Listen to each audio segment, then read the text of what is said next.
আমি আজকে সিদ্ধান্ত নিয়েছি যে আসলে এই কথাগুলো আপনাদের সাথে শেয়ার করা উচিত, কারণ আমার মতো আপনারাও এটার ভুক্তভোগী হতে পারেন। কথাগুলো একটু মন দিয়ে শুনবেন, কেননা আমি আমার লাইফে এর থেকে পুরো এক্সপিরিয়েন্সের শিকার এর আগে কখনো হই নাই। চলার পথে মানুষকে বিশ্বাস করার জন্য জীবনের একটি অবিচ্ছেদ্য অংশ। আমরা কেউ না কেউ কাউকে কম বেশি বিশ্বাস করেই থাকি। বিশ্বাস ছাড়া সম্পর্ক, কাজ কিংবা যে কোনো বন্ধন কিন্তু টিকিয়ে রাখা প্রায় অসম্ভব। কিন্তু একবার ভেবে দেখুন, এই বিশ্বাস যখন অন্ধ হয়ে যায় তখন সেটি কেবল বিশ্বাস নয়, ঝুঁকির আরেকটা কারণ হয়ে দাঁড়ায়।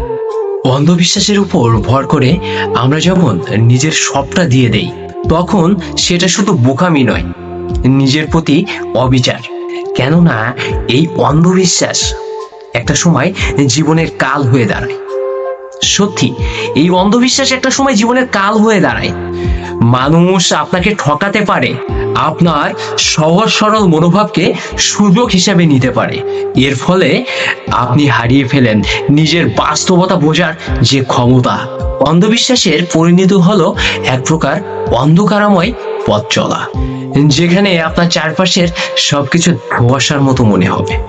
আপনি বুঝতে পারবেন না কারা আপনার সাথে সত্যিকার অর্থে আছে আর কারা আপনাকে ভুল পথে নিয়ে যাচ্ছে। এই পরিস্থিতি শুধু আপনাকে মানসিকভাবে দুর্বল করে না,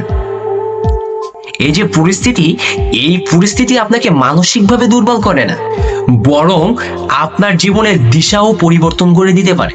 আমার জীবনের অভিজ্ঞতা থেকে আমি বুঝেছি, বিশ্বাস করা জরুরি, কিন্তু সেটা হতে হবে সীমিত এবং সঠিক।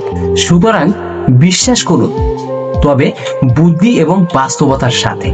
অন্ধবিশ্বাসকে নয়, বরং যৌক্তিক বিশ্বাসকেই জীবনের সঙ্গী বানান।